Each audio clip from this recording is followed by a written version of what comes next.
Olá a todos. Nós hoje trouxemos um texto que chama Pequenas Grandes Dádivas, de um livro bem interessante que chama a atenção. Esse livro tem a psicografia do Chico Xavier através do espírito de Emmanuel e faz jus, de fato, a esse título, Pequenas Grandes Dádivas, ou seja, pequenas coisas, mas que têm um valor ali inestimável, gigantesco. Ele nos diz: a beneficência possui uma lista de pequeninas grandes dádivas, dentre as quais mencionamos algumas que não nos será lícito esquecer. O auxílio mesmo diminuto nas tarefas socorristas. Vejam, às vezes um auxílio mesmo pequeno em socorro de alguém, isso tem um valor grande, porque quantas vezes com uma pequena contribuição a gente evita que alguém se sobrecarregue. Quantas vezes com uma pequena contribuição aquilo alivia a dor de quem recebe, né?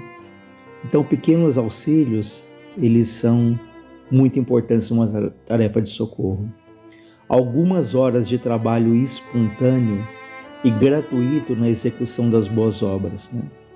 Então, vejam, pequenas horas, algumas horas de trabalho.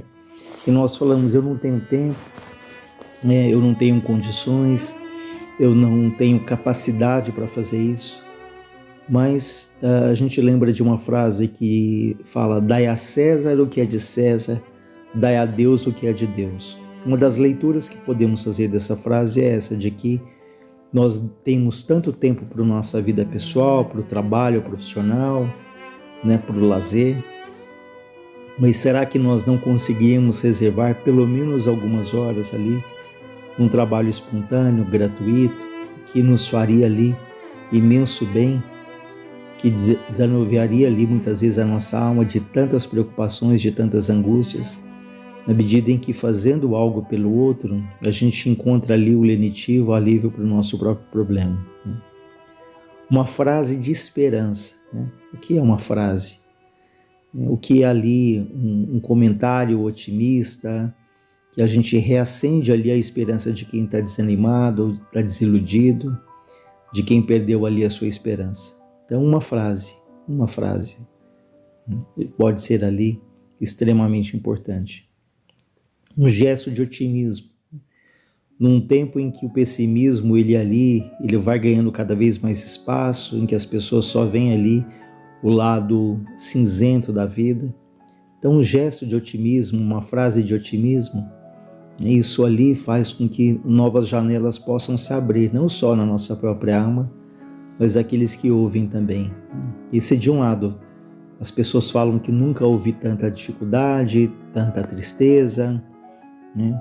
Tanto individualismo. A gente não pode deixar de olhar que nunca as pessoas se envolveram tanto em trabalhos sociais, assistenciais, nunca se falou tanto da proteção da natureza, jamais as pessoas buscaram tanto a espiritualidade, né? Então há muitos núcleos, há muitos grupos, há muitas células de trabalho agindo no mundo, muitas vezes até silenciosamente, que a gente desconhece, mas é importante que a gente alargue ali o nosso olhar, a nossa percepção, para perceber quanta coisa boa, quanta gente boa, quantas atitudes no bem estão sendo realizadas. Mas a gente tem que olhar, tem que perceber, para que possa então nos darmos conta de que há muita coisa boa, há muitas ações no bem sendo feitas em todos os sentidos, em todas as regiões. O silêncio perante qualquer toque de agressão. Vejam o quanto isso aqui é importante e às vezes difícil, né? O silêncio quando nos sentimos agredidos. Porque às vezes o silêncio, ele diz mais do que se contra-atacarmos quando nós agredimos alguém, quando nós simplesmente reagimos. Então é claro que há situações que elas precisam e devem ser esclarecidas. A gente vai ver até para frente em que ele fala sobre isso, mas sempre ali com a cortesia, com a cordialidade, com o respeito. Mas há situações que a melhor coisa é o silêncio, né? O silêncio ali, sobretudo nessas situações mais difíceis, em que a outra parte está ali agressiva, descontrolada. Então qualquer palavra nossa ali seria colocar ali álcool no fogo, né? Então o silêncio perante ali um toque de agressão é muito valioso. Ouvir perguntas infelizes com paciência.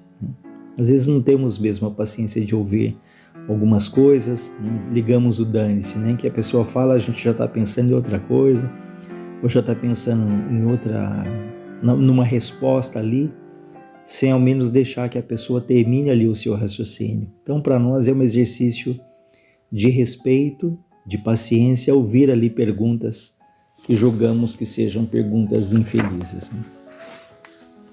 Aceitar os amigos como são, sem exigir que nos siga o nosso modo de ser. Isso aqui é muito interessante também. Aceitar as pessoas, os amigos como são, sem exigir que eles sejam como nós, que tomem as mesmas atitudes que nós.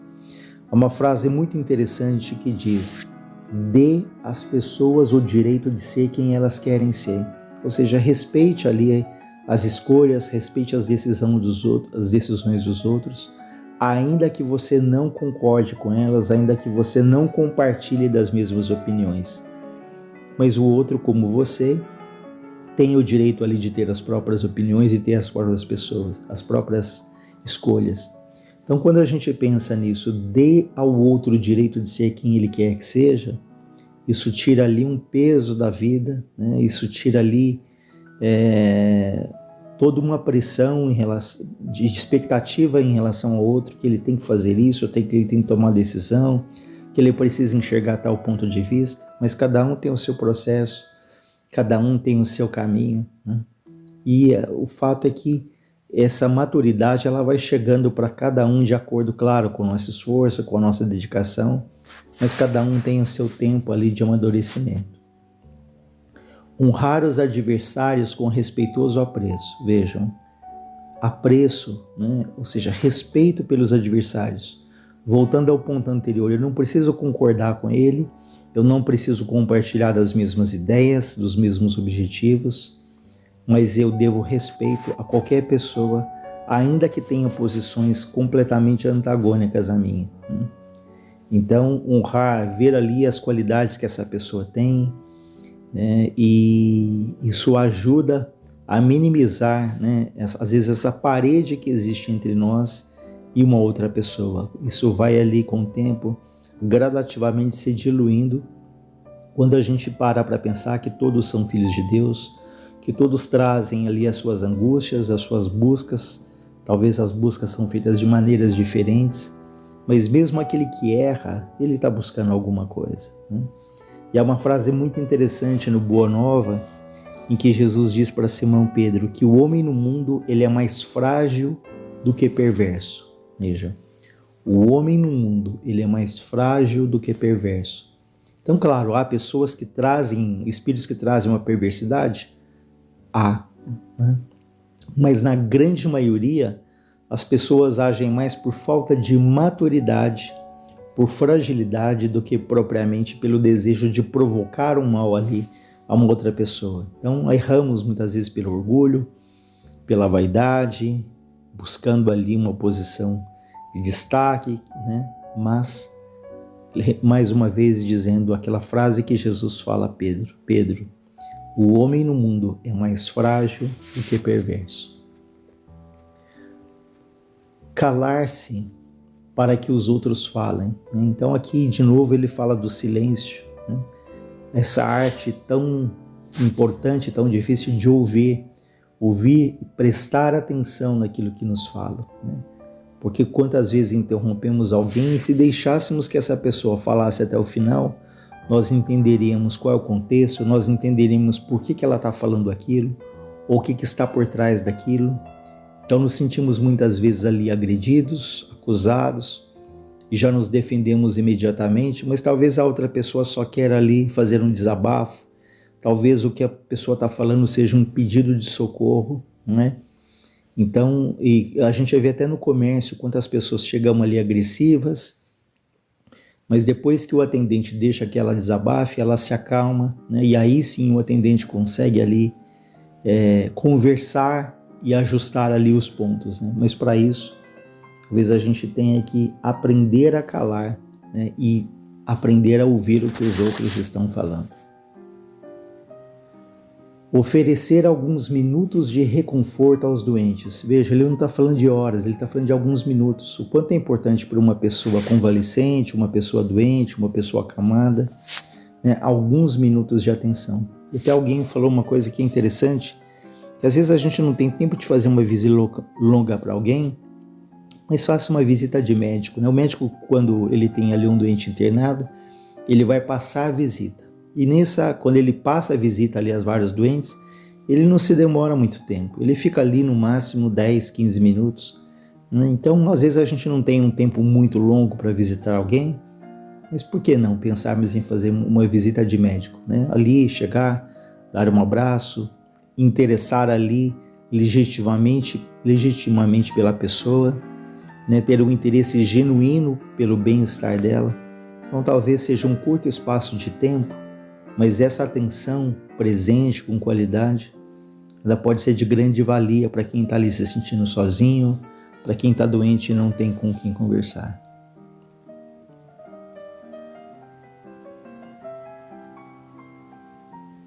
Esquecer boatos alarmantes. Né? Então, ouvimos diariamente vários boatos, várias notícias sensacionalistas de crimes, de tragédias, né? E a gente acaba ali compartilhando isso. E é interessante nós pensarmos que quando a gente compartilha tanto essas tragédias, e o pior, até dando um toque pessoal para que o nosso relato se torne mais interessante, a gente acaba modificando a psicosfera ali, o ambiente, a vibração daquele momento. Às vezes um momento feliz que a gente está ali com a família, com amigos, e a gente faz questão ali, nossa, vocês ficaram sabendo o que aconteceu, e ali relata com aquela carga de dramaticidade. Então é importante que a gente esqueça esses boatos alarmantes, né? E que a gente se alimente, ouça, leia, converse coisas que sejam mais positivas, mais agradáveis, mais amenas, para que a nossa caminhada ela se torne também mais leve, mais otimista, mais esperançosa. Algum ato de renúncia em benefício da paz alheia, né? Da paz do outro. E às vezes a gente não tem nenhuma renúncia, né? A gente fala, não, mas eu estou certo, é minha dignidade, eu não tenho sangue de barata, mas há situações, claro, que a gente precisa ali se respeitar, mas há aquelas situações em que a gente pode sim renunciar pelo bem geral, pelo bem do outro, ou pelo bem de um grupo, né? Então vale esse tema aqui, algum ato de renúncia em benefício da paz alheia. Apequenar-se para que outros se destaquem. Então também há situações em que nós vamos buscar ali o silêncio, vamos buscar o anonimato, vamos evitar ali a nossa projeção pessoal para que outras pessoas se projetem. Então é um exercício ali contra o nosso orgulho, contra a nossa vaidade, né? Esse apequenar para que os outros se destaquem. Há pessoas que falam uma coisa interessante, que é assim, olha, eu desejo que as pessoas sejam felizes, desde que essa felicidade não seja maior que a minha. Eu desejo que os outros prosperem, que os outros fiquem bem, desde que não seja maior do que o meu bem-estar. Então reflitamos sobre isso, né, que o exercício de desejar ali sinceramente o bem do outro. Porque nós temos muita facilidade para sermos solidários na tristeza, na tragédia. Então, se eu chego para alguém e falo, olha, um filho, uma pessoa muito próxima, sofreu um grave acidente, está na UTI, né, está muito doente, é fácil as pessoas serem solidárias. Agora, se eu falar que eu estou muito feliz, né, que também um filho, um ente querido, passou ali numa universidade pública com muito esforço, as pessoas já não têm essa facilidade, nós não temos essa facilidade de sermos solidários na alegria, né? Então isso ainda mostra a nossa dificuldade em ficarmos felizes pelo outro. Claro que quando é alguém muito querido, muito próximo, a gente fica feliz, mas será que ficamos felizes quando é alguém mais distante? Então também é um exercício ficarmos felizes com a felicidade do outro, né? Reduzirmos ali gradativamente esses sentimentos de ciúmes, de inveja, que eles ainda fazem parte ali do nosso espírito. Um sorriso amigo que dissipe as nuvens da hora difícil, né? Então, quanto é importante ali o sorriso, a leveza, o bom humor, né? Até nas situações ali difíceis da vida. Então, às vezes é muito importante para alguém que está ali nessa situação tão difícil, um sorriso, e às vezes um sorriso ele diz muito, né? Ele dispensa ali palavras quando a pessoa percebe ali o nosso apoio, né? O nosso respeito no momento difícil que essa pessoa está passando. Rearticular essa ou aquela informação sempre que preciso, sem perder o espírito de gentileza. Ou seja, situações da vida em que precisam ser esclarecidas, uma informação que precisa ser colocada ali na mesa, mas ele fala, sem perder o espírito de gentileza, né? Sem ser agressivo, né? De fato procurando esclarecer a situação, ao invés de ali da gente querer ali humilhar a outra pessoa, deixar muito claro que ela está completamente errada, enfim.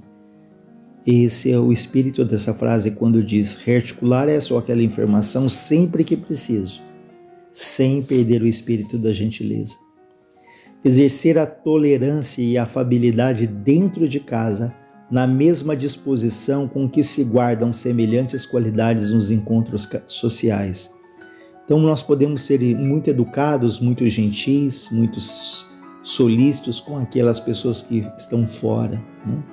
Não medimos ali esforços para ajudar alguém, mas talvez dentro de casa a gente não tenha essa mesma disposição, essa mesma gentileza. Então ele fala, exerça a tolerância, exerça a afabilidade, seja afável, principalmente dentro da nossa casa, onde estão ali as pessoas que Deus colocou ao nosso lado, para ou alimentarmos as afinidades, fortalecer ainda mais, ou para ali procurarmos nos reconciliar com os desafetos, né? Então é muito importante que dentro do nosso lar a gente exerça de uma maneira mais intensa, mais cuidadosa, a tolerância e a afabilidade com aqueles que estão no nosso convívio. Repetir as palavras desculpa-me e muito obrigado tantas vezes quanto fazem necessárias nas horas do dia a dia. Vejam que importante isso.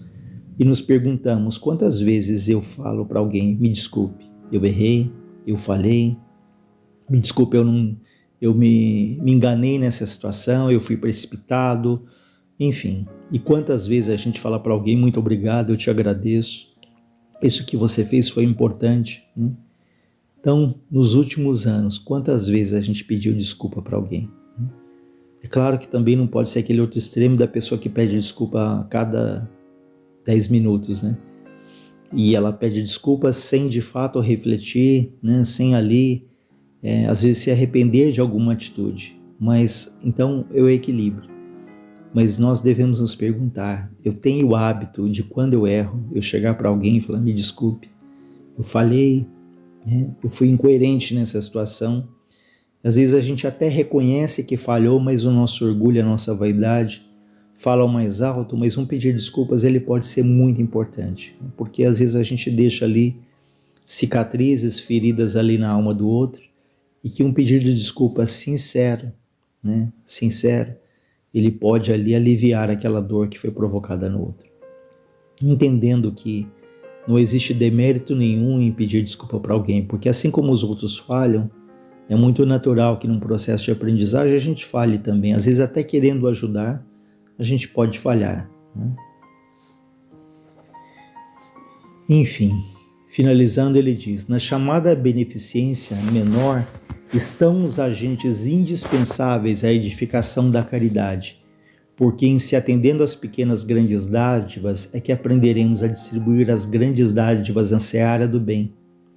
Ou seja, em se atendendo às pequeninas grandes dádivas é que aprenderemos a distribuir as grandes dádivas na seara do bem como se fossem pequeninas. Ou seja, exercitando as pequenas coisas, as pequenas renunciações, os pequenos gestos ali de tolerância é que a gente vai ali se preparando, né? Nós vamos nos preparando para os grandes desafios, para as grandes doações, né? Lembrando quando se diz que Jesus disse que quem é fiel no pouco também será fiel no muito. Então fica aí para o nosso aprendizado.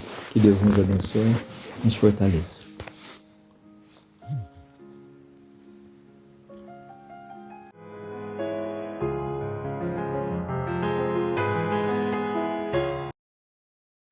Saudações a todos. Vamos dar continuidade então. Nós estávamos vendo André Luiz nos falando no livro Nosso Lar, num dos capítulos. Ele fala sobre a Dona Laura, sobre a preparação. Dona Laura, ela está presente ali em muitos momentos nesta obra, mas há um capítulo específico e muito interessante, que é o da despedida dela. É interessante porque ela se despede dos familiares, dos amigos. Então é uma noite de despedida, porque ela iria retornar ao plano carnal, ela iria reencarnar. Então ela seria afastada ali da colônia, seria levada para os locais especializados, né, em que há todo o preparo para o retorno, e dali já partiria para a encarnação, né? E então ela estava justamente em vésperas de ser levada. Então há uma reunião na casa dela de despedida. E é isso que nós estávamos vendo e vamos continuar vendo, e vamos retomar então quando ela está conversando com o representante do departamento, em que ela está colocando ali os seus temores em relação ao retorno. E ele está estranhando, porque ela era uma trabalhadora dedicadíssima, muito preparada, e ele não está entendendo ali a razão dela não estar animada com o retorno, uma vez que ela retornaria, inclusive ela teria o seu grupo familiar da última encarnação de volta. Ela estaria com o mesmo marido, que era companheiro dela no plano espiritual, e retornaria com ele nessa encarnação. Como vimos, ele já estava, era uma criança de uns 3 anos, né? E os 2 filhos também retornariam como filhos, né? Então, tudo favorecendo, mas ela estava ali apresentando uma apreensão. Então, ele coloca ela, dando continuidade ali. Ora essa, não se deixe levar por conjecturas. Atalhou o ministro Genésio. Precisamos confiar na providência divina e em nós mesmos. O manancial da providência é inesgotável. É preciso quebrar os óculos escuros que nos apresentam a paisagem física como exílio amarguroso. Não pense em possibilidades de fracasso. Mentalize, sim, as probabilidades de êxito. Além do mais, é justo confiar alguma coisa em nós outros, seus amigos, que não estaremos tão longe no tocante à distância vibratória. Pense na alegria de auxiliar antigas afeições. Pondere na glória imensa de ser útil, porque um espírito valoroso como ela tem a encarnação ali muito valiosa, né, na medida em que vai ajudar ali aos afetos, ao grupo ligado a ela, né, a se reerguerem, prosseguirem nesta marcha. Então é isso que ele está alertando-a. Sorriu a senhora Laura, parecendo mais encorajada, e asseverou: tenho solicitado o socorro espiritual de todos os companheiros a fim de manter-me vigilante nas lições aqui recebidas. Bem sei que a Terra está cheia de grandeza divina. Está cheia da grandeza divina. Basta recordar que o nosso Sol é o mesmo que alimenta os homens. No entanto, meu caro ministro, tenho receio daquele ouvido temporário. Então, ela quer dizer que ela tem receio do esquecimento temporário, que na verdade é uma bênção, não é? Mas ela tem receio desse ouvido temporário em que nos precipitamos. Sinto-me qual enferma que se curou de numerosas feridas. Em verdade, as úlceras não mais me apoquentam, mas conservo as cicatrizes. Bastaria um leve arranhão para voltar à enfermidade. O ministro esboçou o gesto de quem compreendia o sentido da alegação e revidou: não ignoro o que representam as sombras do campo inferior, mas é indispensável coragem e caminhar para adiante. Ajudá-la-emos a trabalhar muito mais no bem dos outros que na satisfação de si mesma. Olhem aqui o que ele está colocando, que ela dizendo que ela vai ser inspirada, eles vão, essa equipe de espíritos amorosos ligados a ela, amorosamente a ela, vão ajudá-la a trabalhar muito mais no bem dos outros do que na satisfação de si mesma. O grande perigo, ainda e sempre, é a demora nas tentações complexas do egoísmo. Então, esse é o ponto, foi o tema que começamos, né? No último encontro, falando sobre o egoísmo. E ela, justamente, na colônia Nosso Lar, ela tem uma atitude totalmente contrária ao egoísmo, é uma atitude de devotamento. E ela está se propondo, né, ali a voltar, e ele incentiva, dizendo que vai ajudá-la a não se deixar se demorar nas tentações do egoísmo, porque quando estamos aqui, como vimos até no texto, tudo favorece, a própria sociedade, o nosso entorno, que só pensa em si mesmo, favorece que também pensemos só em nós mesmos, né? E continuando, aqui tomou a interlocutora sensatamente. Aliás, aqui tornou a interlocutora sensatamente. Contamos com as vibrações espirituais da maioria dos habitantes educados. Então, a colônia Nosso Lar tem um grande número de habitantes educados no bem, educados na tarefa, e todos vibram em favor. Então, ela está dizendo que na colônia Nosso Lar, ela tinha as vibrações favoráveis ao acerto, diferentemente de mergulhar aqui na Terra, né? Então, isso que ela está colocando. Quase todos educados nas luzes do Evangelho Redentor. E ainda que velhas fraquezas subam à tona de nossos pensamentos, encontramos defesa natural no próprio ambiente. Na Terra, porém, nossa intenção é como se fora bruxuleante luz num mar imenso de forças agressivas. Não diga isso, atalhou o generoso ministro. Não dê tamanha importância às influências das zonas inferiores. Seria armar o inimigo para que nos torturasse. O campo das ideias é igualmente campo de luta. Toda a luz que acendermos de fato na terra, lá ficará para sempre, porque a ventania das paixões humanas jamais apagará uma só das luzes de Deus. A Senhora pareceu agora ver tudo mais claro em face dos conceitos ouvidos. Mudou radicalmente a atitude mental e falou. Grande aprendizado para nós, né? Grande aprendizado é mudar a atitude mental. Então, ela mudou radicalmente a atitude mental e falou, cobrando novo alento. Estou convencida agora de que sua visita é providencial. Precisava levantar energias, faltava-me esta exortação. É verdade. Nossa zona mental é campo de batalha incessante. É preciso aniquilar o mal e a treva dentro de nós mesmos, surpreendê-los no reduto a que se recolhem, sem lhes dar a importância que exigem. Sim, agora compreendo. Vou até repetir.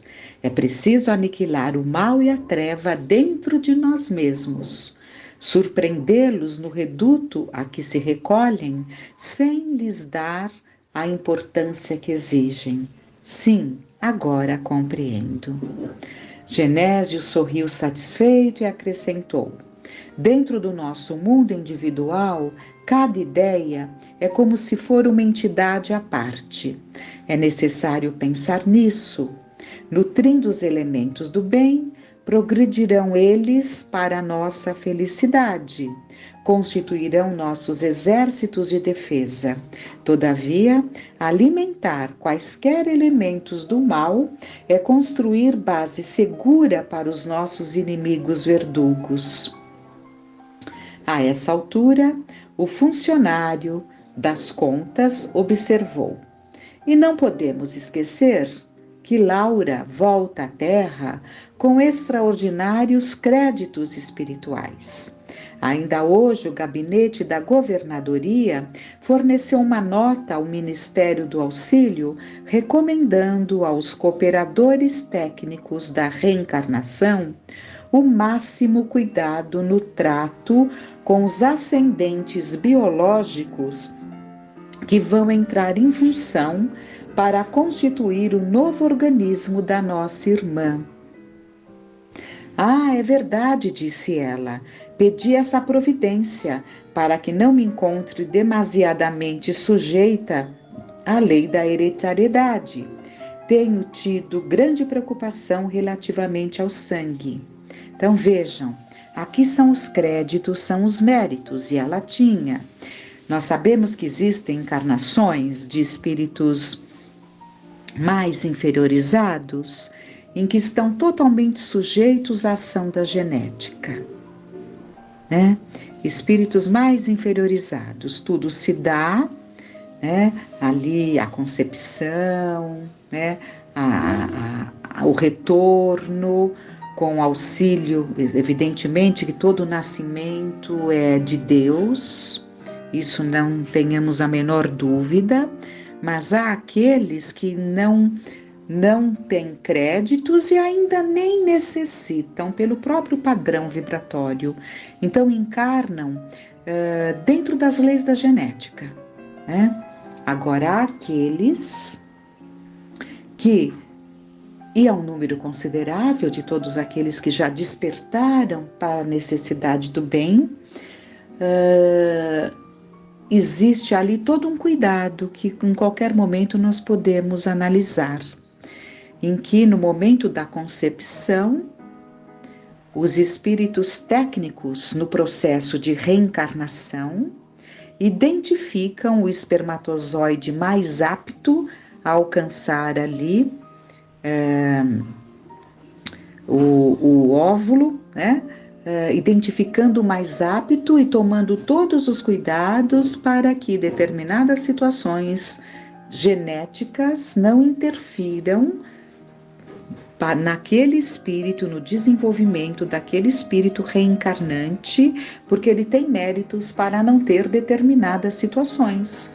Então, uma mãe pode ter uma determinada situação que traria até uma condição hereditária para os filhos, o pai, mas quando aquele espírito não está em curso dentro desse tipo de necessidade, desse tipo de prova, ele tem conquistas, ele tem mérito para que os cuidados sejam tomados, para que não fique à mercê da hereditariedade, simplesmente. É claro que a hereditariedade é um fator muito significativo, mas dependendo ali da situação de méritos e necessidades do espírito, há essas interferências.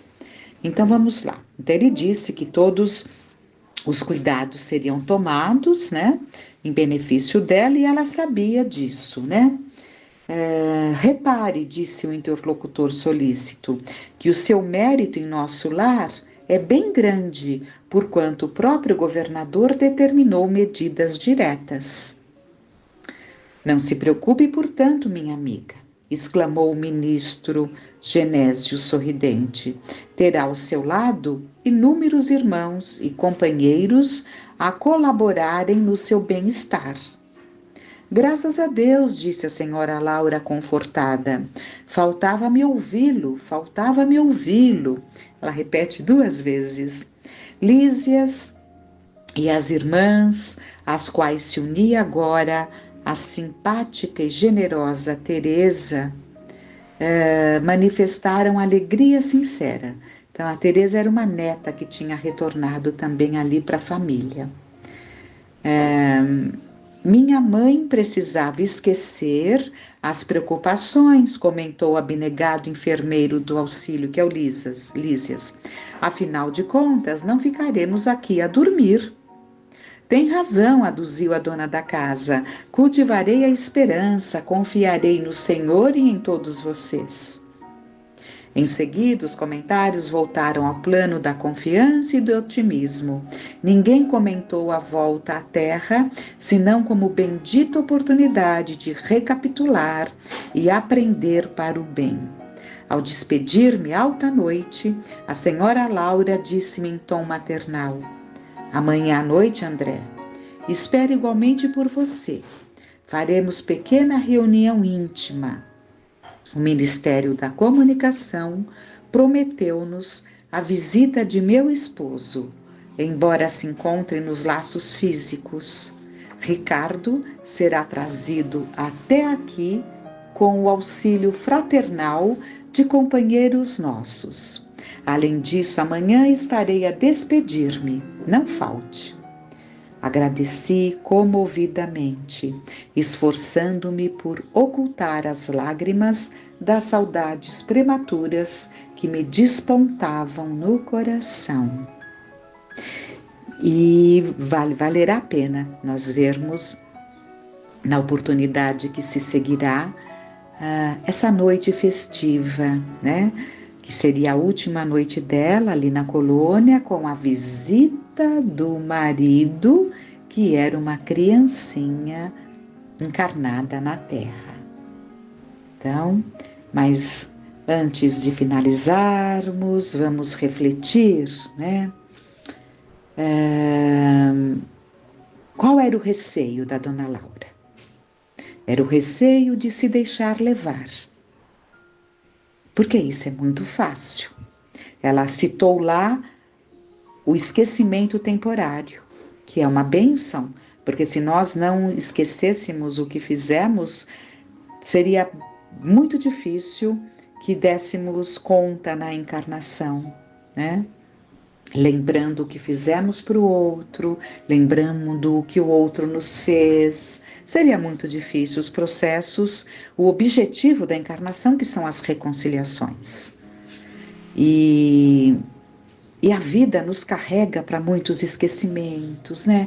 É tanta coisa que vai nos envolvendo e a gente vai deixando a vida passar, não é? E ela tinha esse receio de se deixar levar. Reconhecia que a encarnação é sempre uma tentativa de magna importância. Sabia que lá na colônia contava com as vibrações espirituais da maioria dos habitantes educados à luz do Evangelho. Sente-se segura, como vimos, não é?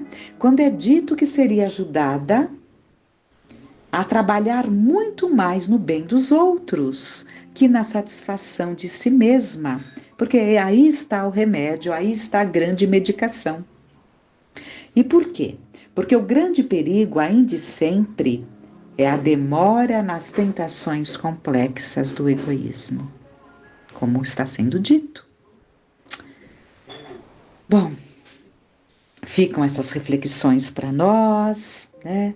Nós precisamos o quê? Nós que estamos aqui no campo da vida encarnados, valiosa oportunidade. Vamos pedir a Deus que norteie nossos passos, que nós encaremos sempre as dificuldades que se apresentam como possibilidades, como desafios que desenvolverão nossa capacidade de nos adaptarmos, nos reinventando. Quantas vezes temos que nos reinventar em novos caminhos, novos aprendizados, mas sempre com confiança. Porque também nós, não só a Dona Laura, também nós temos afetos, também nós temos corações que vibram por nós. Também nós temos esses corações que intercedem por nós. E como acabamos de ver no texto, esses pensamentos que nutrimos no bem constituirão nossos exércitos de defesa. Então, como nos defendermos do inimigo maior, que é o egoísmo? E quando falamos em egoísmo, não esqueçamos do orgulho, porque na verdade tudo nasce do orgulho. Porque o egoísmo também nasce do orgulho. O que é o egoísmo senão a centralização em si mesmo? E o que é isso? É o orgulho, é o nosso ego inflamado, né? Então, a maior defesa está justamente em nutrir o bem. E é isso, né? E é isso, então vamos rogar a Deus e que todos fiquemos em paz.